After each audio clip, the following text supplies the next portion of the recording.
شرک فی تقریب کا مطلب یہ ہے کہ اللہ کے علاوہ باقی ایسے معبودوں کی عبادت کرنا اس غرض سے کہ یہ ہمیں اللہ تبارک و تعالیٰ کے قریب کریں گے.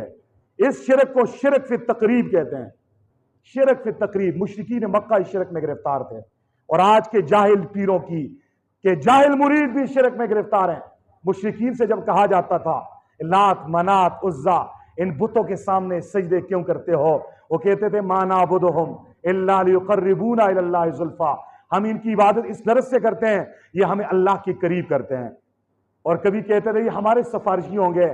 آج 2 نمبر پیروں کے ہاتھ جو جاہل عوام چڑھ گئے، کہتے ہیں نماز مت پڑھ، روزے مت رکھ، زنا کر، شراب پی، چرس پی، سارے گندے کام کر.